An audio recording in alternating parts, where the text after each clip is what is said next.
Olá pessoal, sejam bem-vindos a mais uma aula do nosso canal Marison Fraga, mais uma aula do nosso curso Mindfulness para redução de estresse e ansiedade. Mindfulness para redução de ansiedade e estresse, né? Uma coisa que eu queria comentar com vocês era o seguinte: hoje a gente vive uma vida com excesso de estímulos, né? Cada vez mais excesso de estímulos.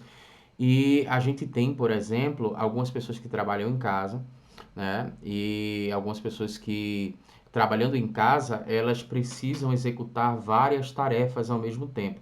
Mas isso não acontece só em casa, isso acontece nos trabalhos, né? Já de muito tempo, inclusive eu fui bancário. Só para você entender o seguinte, eu fui bancário, né? É uma profissão que eu precisava executar várias tarefas ao mesmo tempo. E no banco eu desenvolvi síndrome do pânico, né? Então eu tive problemas com síndrome do pânico e tal. E depois eu resolvi essa questão, inclusive sem utilizar medicação. Boa parte disso também se deve à questão da meditação, né? Mas uma coisa que eu queria falar para você era o seguinte: essa questão de multitarefa, né? Das pessoas serem multitarefa, as pessoas conseguirem executar várias funções. Isso aí, um estudo também de 2010, né? Chegou à comprovação de que você reduz a sua produtividade entre 30% e 40%. Então, por exemplo, você está trabalhando em casa, né? Eu estou falando isso para você entender como é que o Mindfulness vai ser importante também nesse sentido.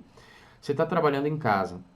E você precisa executar determinada tarefa, mas aí às vezes você está com um filho em casa, você precisa resolver uma questão de almoço, alguém, por exemplo, da tua família te manda uma mensagem, e aí você precisa responder algumas mensagens de ordem pessoal no WhatsApp, daqui a pouco você precisa responder o e-mail, você vai abrir o e-mail, aí tem uma caixa de mensagem de uma promoção que chegou, e aí você está executando várias tarefas ao mesmo tempo, e essas tarefas estão ajudando você, na verdade, a desenvolver um quadro de ansiedade, tá? E acelerando demasiadamente o teu pensamento.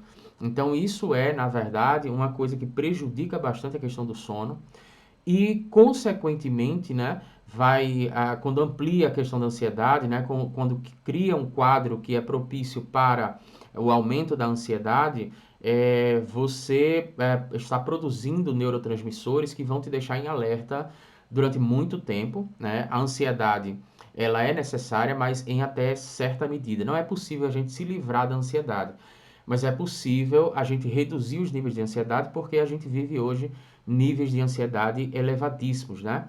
E quando nosso cérebro começa a produzir determinados neurotransmissores em excesso, como a questão de adrenalina, o cortisol, por exemplo, a gente vai adoecendo o nosso cérebro. Então, daqui a pouco, a gente adoecendo o nosso cérebro, a gente vai tendo problemas, por exemplo, relacionados à felicidade, né? Problemas que estão ligados à depressão, né? Estudos também indicam que pessoas que executam multitarefas, né, são pessoas que têm uma tendência a desenvolver maiores quadros de depressão, tá? Então, o mindfulness, ele vai te ajudar, na verdade, a prática de atenção plena, né, que eu falei que mindfulness é atenção plena, ela vai te ajudar, na verdade, a desenvolver o teu foco no trabalho, a desenvolver prioridades, né? O que, que é prioridade, e vai desenvolver também uma noção de consciência, de controle de pensamento. Em algum tempo da minha vida, eu cheguei a imaginar, né, que não era possível, por exemplo, você controlar os seus pensamentos. Você vai perceber, inclusive, que muito do que você pensa não reflete necessariamente a verdade. Isso você vai aprender aos poucos no mindfulness, né? Você vai aprender a observar os seus pensamentos e observando os seus pensamentos, como se fosse um observador que estivesse observando um rio passando, por exemplo, né? E você está observando as águas passando por lá, essas águas são os seus pensamentos. Então, quando você vai observar isso como se fosse observar na terceira pessoa, né? Como o Eckhart Tolle, ele fala isso no livro O Poder do Agora, você observar os seus pensamentos na terceira pessoa, sem julgamentos, né? Você, na verdade, vai começar a perceber que aquilo que você pensa não necessariamente reflete a verdade, mas é apenas um pensamento. E isso vai ajudar a reduzir o seu nível de reatividade. Existem pessoas que são extremamente reativas, né? Então, qualquer estímulo que elas recebem, elas inclusive até respondem, né, de uma forma muito reativa, sem pensar naquilo que estão dizendo ou sem pensar na forma que estão agindo.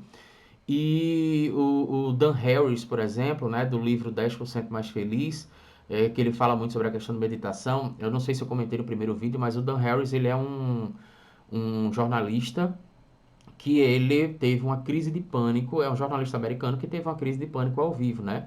E a partir disso aí ele estava com níveis de estresse extremamente elevados, e a partir disso aí ele começou a desenvolver, né, a prática da meditação, mindfulness. E o que acontece, basicamente, inclusive ele chega até a dizer nesse livro, uma coisa que para mim faz muito sentido, que ele brinca dizendo que o marketing da meditação é que é muito negativa, né? Porque o marketing na meditação, né, no mundo ocidental, por exemplo, quando a gente pensa na meditação, a gente pensa numa pessoa em flor de lótus, né? Uma pessoa muito zen, e a pessoa está no alto de uma montanha, por exemplo, e o mindfulness não tem nada a ver com isso. Você vai poder praticar o mindfulness dia a dia, sem atrapalhar a sua rotina, diga-se de passagem, tá? Mas o que eu estava falando sobre a questão do Dan Harris, né? É que ele vai dizer que esse marketing é muito negativo, tá? Porque as pessoas se veem muito longe dessa perspectiva, né? Do cara de flor de lótus no alto de uma montanha, eu não vou ter tempo para isso e tal. Mas a prática de mindfulness não é sobre isso. E uma das coisas que ele fala no livro é que ele percebeu que ele não estava, depois de algumas poucas semanas de prática de mindfulness, ele não estava mais sendo reativo. Então ele estava num trânsito, por exemplo, alguém fechava o carro dele, alguém trancava ele, e ele simplesmente percebeu que ele estava ganhando tempo para poder tomar a decisão de qual era a reação que ele iria ter. Então, a gente está falando aqui sobre alguns benefícios, né, do mindfulness: redução de estresse, redução de ansiedade, redução de possibilidade de depressão, aumento de produtividade, aumento de foco, redução de quadros de insônia e também diminuição da questão da reatividade. Obviamente, a gente está falando de uma vida mais feliz, de uma vida mais tranquila. Obviamente, a gente está falando de menos conflitos interpessoais. E, obviamente, a gente está falando de controle de pensamento, né? Desenvolvimento de consciência e controle de pensamento. A percepção de que aquilo que você está pensando não necessariamente reflete a verdade faz toda a diferença, porque quantas brigas você já não teria evitado, quantos problemas, quantas discussões você já não teria evitado se você tivesse já desenvolvido a percepção de que aquilo que você está pensando naquele momento pode não refletir a verdade. Se você tivesse aprendido a observar esse pensamento na terceira pessoa e simplesmente entender o porquê que aquele pensamento está acontecendo ali.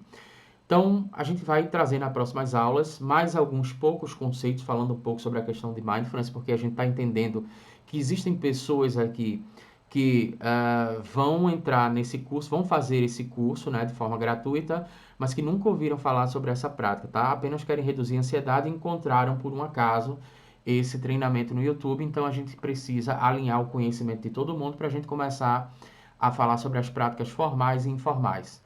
Então, espero que você tenha gostado e eu te vejo na próxima aula.